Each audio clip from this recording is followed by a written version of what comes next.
Votre réalité n'est pas fortuite. Chaque idée qui vous traverse l'esprit, chaque mot que vous prononcez, façonne littéralement votre avenir. Il se peut que, sans le savoir, vous employez un langage qui sabote votre potentiel. Aujourd'hui, je vais vous montrer comment vos paroles définissent votre existence. Je suis sur le point de vous révéler le secret le mieux gardé par les figures les plus influentes de l'histoire. Une connaissance étayée par la physique quantique, les neurosciences et des siècles de sagesse spirituelle, délibérément tenus à l'écart du public. Réfléchissez-y. Pourquoi les mots de certaines personnes semblent-ils avoir plus d'impact? Pourquoi certaines affirmations fonctionnent-elles, tandis que d'autres échouent? Et surtout, pourquoi personne ne vous a-t-il parlé de la programmation cachée, incrustée dans le langage courant? Pendant des siècles, les élites ont compris que le langage est un outil de création de la réalité. Elles ont utilisé ce savoir pour façonner les sociétés, bâtir des empires et maintenir leur emprise. Mais aujourd'hui, cela change. Dans les prochaines minutes, vous découvrirez la vérité choquante sur la manière dont les phrases quotidiennes reconditionnent votre cerveau pour vous limiter. Nous verrons pourquoi la pensée positive traditionnelle échoue souvent, et ceux qui fonctionnent vraiment, ainsi que d'anciens secrets sur le langage que la science moderne commence à peine à percer. Mais cette connaissance s'accompagne d'un avertissement. Une fois que vous aurez compris l'immense pouvoir des mots sur la réalité, vous ne verrez plus jamais le monde de la même manière. C'est un éveil à la force la plus puissante qui détermine votre vie, celle qui vous a contrôlé invisiblement depuis l'enfance. Vous êtes sur le point d'accéder à un savoir que moins de 1% des gens découvriront. Êtes-vous prêt à voir comment les mots contrôlent votre réalité? Commençons. Chaque matin, vous ouvrez les yeux sur un monde façonné par des forces invisibles. Les mots que vous prononcez, les objectifs et les rêves que vous poursuivez étaient déjà déterminés bien avant que vous ne connaissiez leur existence. Le langage est imprégné de significations, à la fois explicites et implicites. Pensez à la magie ordinaire que nous créons en arrangeant les lettres pour former des mots. Nous épelons littéralement et donnons vie à des idées à partir de symboles abstraits, leur insufflant la pensée. L'un des mystères du langage est la spontanéité avec laquelle il nous traverse. Lorsque nous apprenons une nouvelle langue, nous devons nous efforcer de nous souvenir consciemment de certains détails de vocabulaire ou de grammaire. Mais lorsque nous parlons couramment une langue, nous n'avons pas besoin d'y prêter attention. La parole coule, et la grammaire et le vocabulaire nous importent aussi peu que la mécanique et les angles de nos pas lorsque nous nous promenons dans un environnement calme. Le monde humain est un univers linguistique.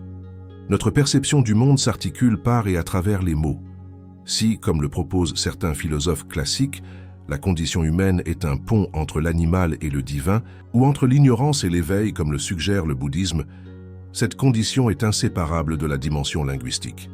En épelant quelque chose, nous créons, définissons et donnons existence à des idées. En fait, le mot « grammaire » remonte à « grimoire », qui signifie traditionnellement un livre de connaissances spirituelles, de symboles et d'incantations. Le mot « humain » a aussi une signification profonde, « hu » et « main ». Combinés dépeignent l'image d'être fait de lumière et d'énergie. Regardez le vaste univers, où « uni » signifie « un » et « vers » signifie « mot », montrant comment toute l'existence découle d'une expression unique. « Inspirer » ou « inspiration » signifie littéralement « insuffler » et implique que le divin nous insuffle sagesse ou créativité, tandis que « méditation », du latin meditari, penser, considérer, est lié à mederi, guérir, connectant la contemplation à la guérison.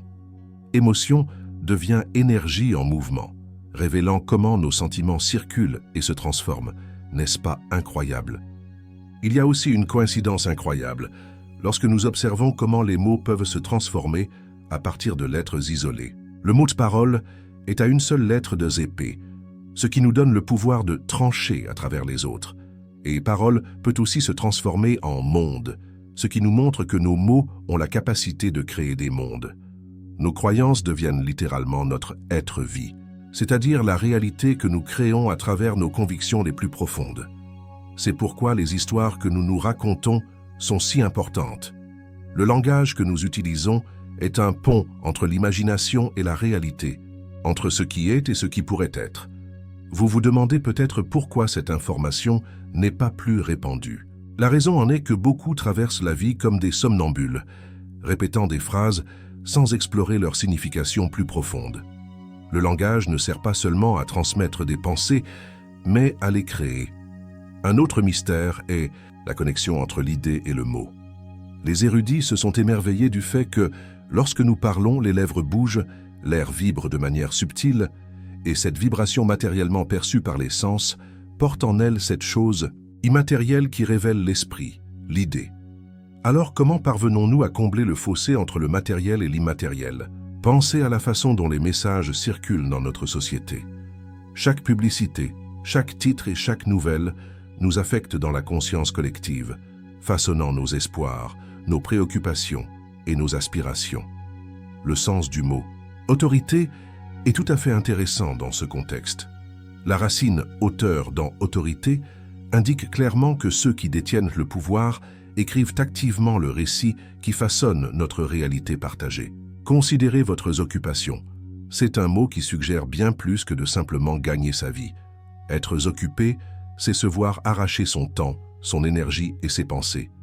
Il ne s'agit pas seulement de votre travail, mais de la façon dont ce travail occupe votre esprit et détourne votre attention de questions plus profondes sur le but et le potentiel. Chacun de ces termes façonne notre perception et influence la façon dont nous nous voyons et nous nous déplaçons dans notre monde. Selon le Dr Joe Dispenza, le langage a des couches de sens et crée des limites invisibles autour de notre compréhension.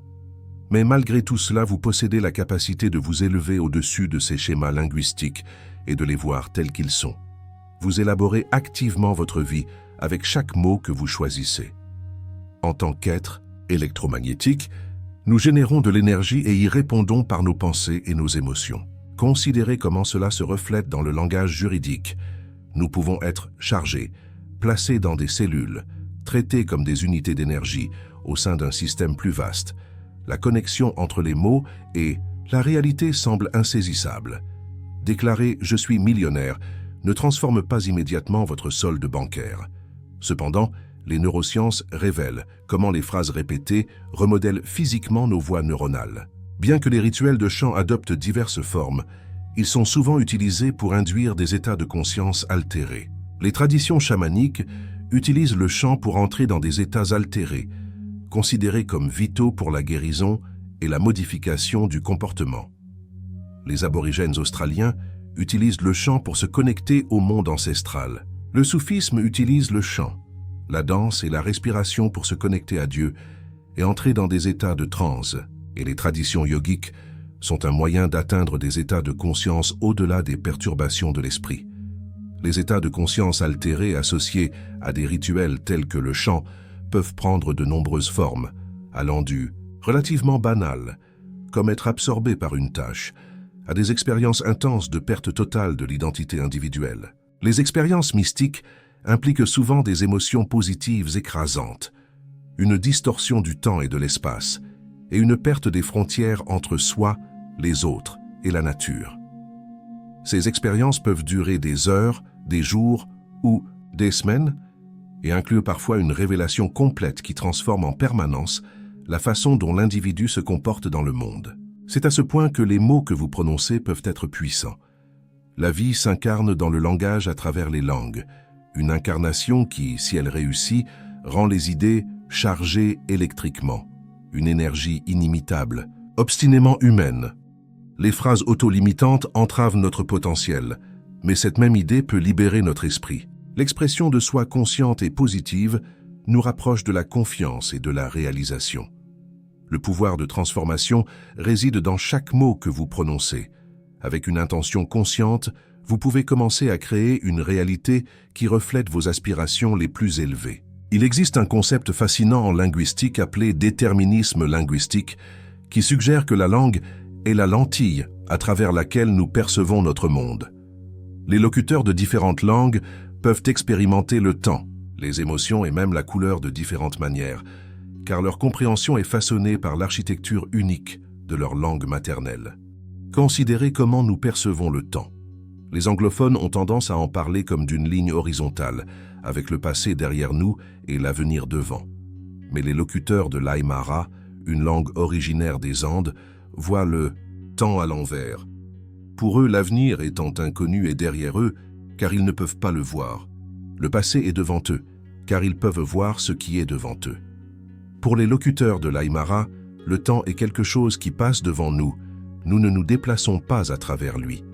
Un exemple souvent cité dans les conversations sur la relativité linguistique est le concept russe de bleu. Le russe distingue les bleus plus clairs des bleus plus foncés, et la recherche suggère qu'en raison de cette différence linguistique, les Russes perçoivent ces deux teintes comme plus distinctes que nous. Ainsi, la langue n'influence pas, seulement la pensée, mais aussi la vision.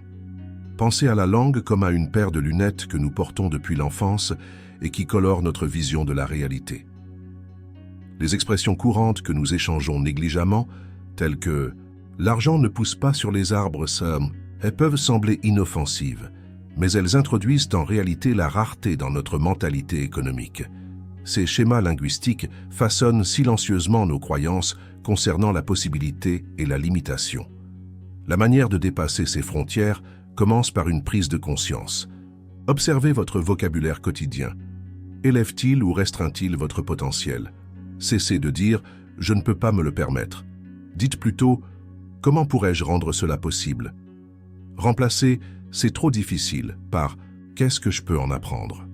Déclarer « je suis fauché » est un moyen sûr de rester prisonnier d'un cycle de pauvreté et de lutte. Lorsque vous vous déclarez fauché, vous vous identifiez à l'état de manque d'argent et vous l'incarnez. Vous devenez littéralement ce que vous dites être. Se concentrer sur ce que vous n'avez pas renforce les sentiments de rareté et d'insuffisance, ce qui mène à des émotions négatives comme la frustration, la jalousie et le désespoir. Des études montrent que se concentrer constamment sur ce qui vous manque peut créer une prophétie auto-réalisatrice, où vos actions et attitudes correspondent à vos pensées, vous maintenant coincés au même endroit. En revanche, lorsque vous vous concentrez sur ce que vous voulez et sur la réalisation de vos objectifs, vous développez une mentalité d'abondance. Cette approche positive favorise un comportement proactif, la créativité et la résolution de problèmes.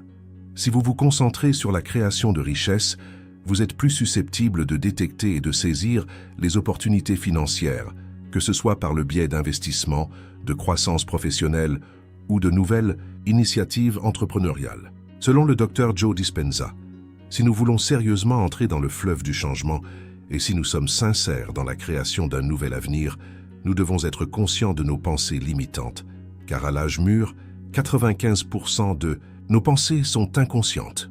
Une excellente façon de commencer à résoudre ce problème est de noter toutes les pensées qui vous séparent de votre avenir. Vous devez connaître ces pensées sur le bout des doigts afin de ne pas les laisser échapper de votre esprit conscient lorsqu'elles apparaissent. En prenant conscience de ces pensées inconscientes lorsqu'elles se présentent, vous serez capable de les reconnaître, de les contrôler et de ne pas les laisser passer sans entrave.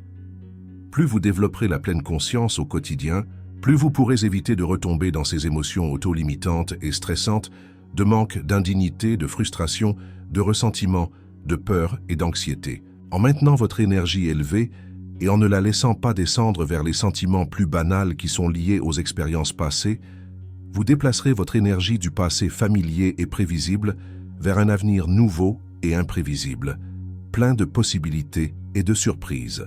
Choisissez des mots qui résonnent avec la croissance, l'abondance et la possibilité. La science de la cymatique nous apporte la preuve de l'impact physique du son et montre comment différentes fréquences organisent la matière en des motifs géométriques précis ou dans le chaos. La cymatique est liée à la matière et aux ondes. Les motifs cymatiques deviennent plus complexes à mesure que la fréquence augmente, présentant de nombreuses formes comparables aux mandalas, des motifs géométriques utilisés dans la méditation et les rituels de nombreuses pratiques spirituelles. Les ondes sonores transforment le sable, l'eau et l'air en manifestations visibles de leurs vibrations. Étendez cette compréhension à vos propres paroles. Ce sont de véritables fréquences qui interagissent avec le tissu de votre réalité, influençant votre environnement physique et les personnes qui vous entourent. La recherche du docteur Masaru Emoto nous offre également une fenêtre sur l'influence physique du langage sur la matière. Ces expériences ont révélé comment l'eau réagit aux expressions verbales et écrites.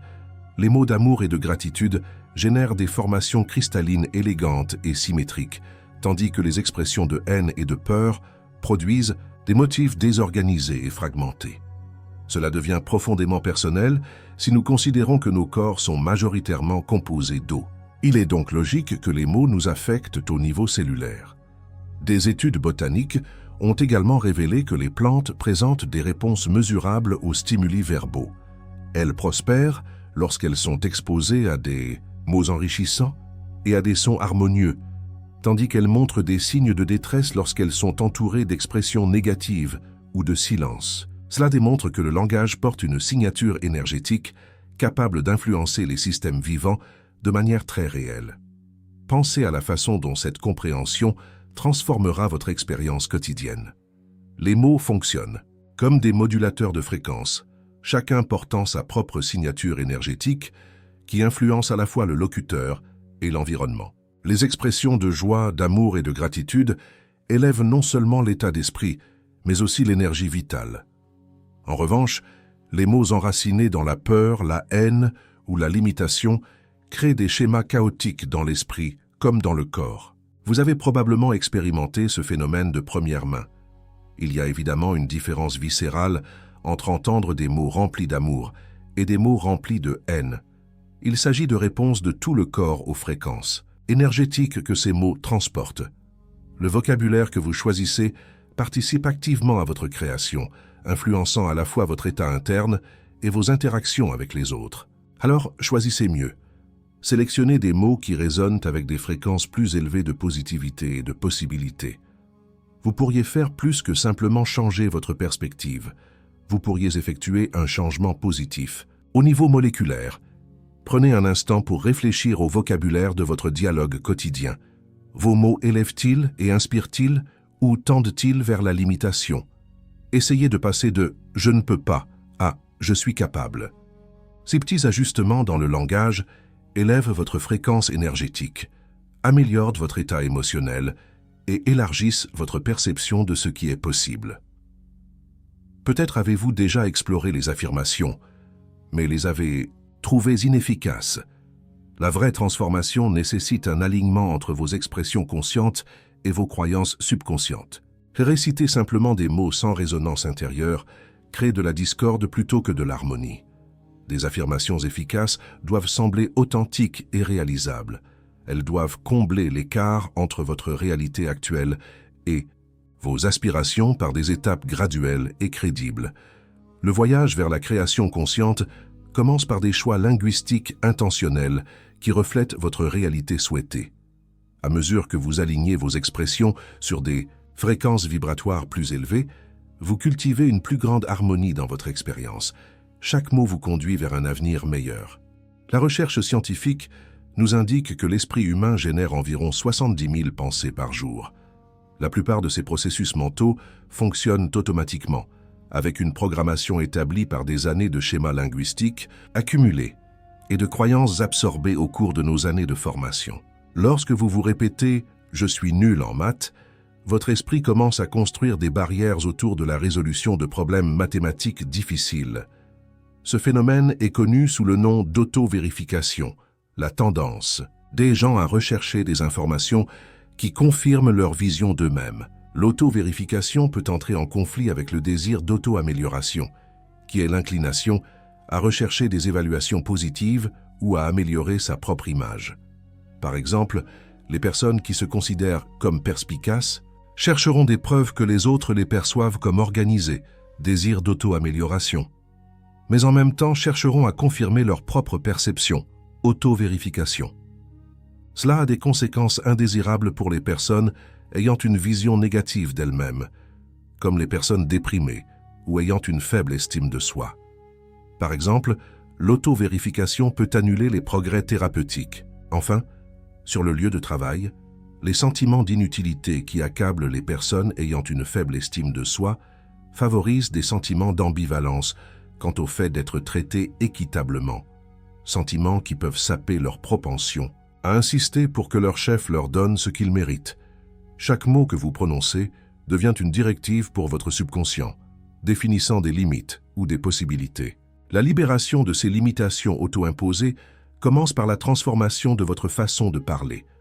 En remplaçant « je me trompe toujours » par « j'apprends chaque jour », vous plantez les graines d'une mentalité de croissance qui permet à votre conscience d'explorer de nouveaux potentiels. Bon nombre de nos croyances fondamentales s'enracinent pendant l'enfance. La recherche sur le développement révèle comment l'exposition linguistique précoce crée des schémas mentaux durables. Les enfants qui entendent constamment des affirmations sur leurs capacités développent souvent une solide confiance en eux, tandis que ceux qui sont exposés à des messages négatifs peuvent traîner ces limitations jusqu'à l'âge adulte. Cela suggère que bon nombre de vos schémas de pensée actuels peuvent avoir leur origine dans le langage absorbé pendant les années de formation. La visualisation est un puissant outil de reprogrammation mentale. Elle fonctionne sur le principe que notre subconscient ne peut souvent pas distinguer entre des scénarios vivement imaginés et l'expérience vécue. Cela explique pourquoi les athlètes et les artistes d'élite exploitent les techniques de visualisation pour améliorer leur capacité. En créant des images mentales détaillées du succès, ils forgent des voies neuronales qui rendent les réalisations naturelles et atteignables. Lorsque vous combinez une visualisation vive avec un langage choisi intentionnellement qui s'aligne sur vos aspirations, vous créez de puissantes connexions neuronales.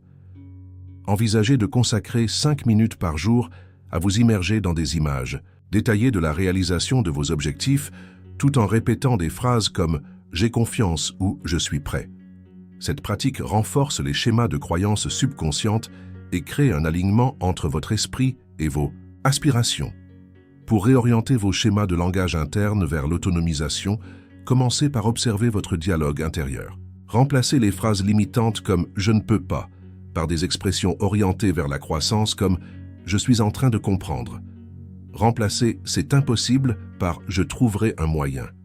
La physique quantique révèle une belle vérité à travers des expériences comme l'étude de la double fente, où les particules changent de comportement entre ondes et particules en fonction de l'observation. Cette découverte a remis en question notre compréhension fondamentale de la réalité.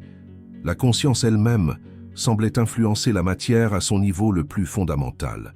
Appliquer ce principe au langage, chaque mot prononcé ou pensé devient un acte d'observation qui dirige l'énergie à travers le champ d'infinies possibilités qui nous entourent.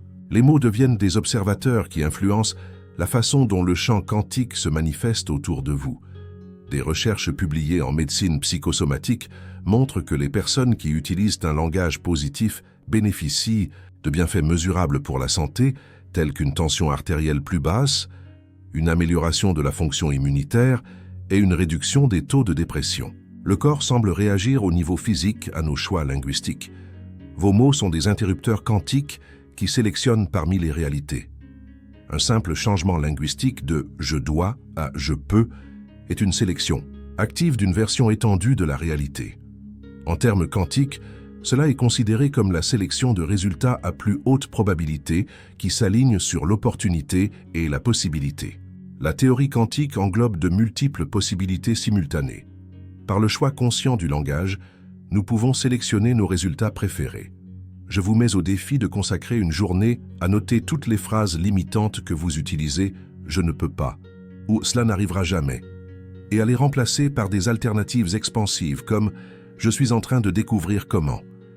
Chaque changement linguistique guide votre réalité vers des territoires inexplorés. La recherche scientifique confirme l'influence du langage sur la perception et le comportement. Ces changements créent plus qu'une pensée positive. Ils jettent les bases de nouvelles réalités. Malgré le potentiel du langage, diverses barrières, doutes enracinés, schémas habituels et conditionnements sociaux en empêchent souvent l'usage intentionnel. Mais vous devez en être conscient pour les contourner. Les médias de masse utilisent également un langage sophistiqué qui influence profondément le subconscient et élabore la réalité par des mots précisément choisis. Chaque titre fonctionne comme une incantation qui programme la perception et façonne activement la conscience en temps réel. Les médias ne reflètent pas passivement la réalité, mais participent activement à sa création. Chaque titre absorbé et chaque nouvelle traitée fonctionne comme une incantation qui influence votre vision du monde. Pensez à la façon dont les médias encadrent les situations. La même réunion publique qualifiée de « émeute » ou de manifestation évoquent des réponses émotionnelles totalement différentes. La recherche démontre comment les mots créent des cadres mentaux qui guident notre interprétation des événements. Les médias peuvent présenter des scénarios identiques à travers de multiples lentilles qui génèrent soutien ou opposition, divisant l'opinion publique et dirigeant les gens vers différentes perspectives sans qu'ils en soient conscients. Cette prestidigitation linguistique est l'un des outils les plus efficaces des médias pour modeler les attitudes du public sur les questions politiques et sociales. Une autre théorie puissante est celle de la spirale du silence. Cette théorie affirme que la perception qu'un individu a de la distribution de l'opinion publique influence sa propension à exprimer ses propres opinions. Elle stipule que les individus se sentiront plus en sécurité et ouverts avec leur opinion lorsqu'ils observeront que leur opinion personnelle est partagée par l'ensemble d'un groupe, mais si l'individu constate que son opinion est impopulaire au sein du groupe, il sera plus enclin à la discrétion et à rester silencieux. En d'autres termes, du point de vue de l'individu, ne pas s'isoler est plus important que son propre jugement, ce qui signifie que sa perception de la façon dont les autres le perçoivent dans le groupe est plus importante pour lui que la nécessité que son opinion soit entendue. Les effets des médias de masse sur l'opinion publique et sur la perception de l'opinion publique sont fondamentaux pour la théorie de la spirale du silence. Le lecteur ne peut compléter et expliquer le monde qu'en utilisant une conscience qui a été en grande partie créée par les médias de masse. En plus de fixer l'ordre du jour, les médias déterminent les sujets les plus en vue par une bataille constante avec d'autres événements qui tentent de se faire une place à l'ordre du jour. Les médias luttent contre ces nouvelles alternatives en créant des pseudo-crises et des romans. En fait, les chercheurs soulignent que parmi les individus qui accordaient une grande attention aux médias, ceux qui avaient une faible peur de l'isolement étaient significativement plus susceptibles de justifier leur propre opinion que ceux qui avaient une peur élevée de l'isolement.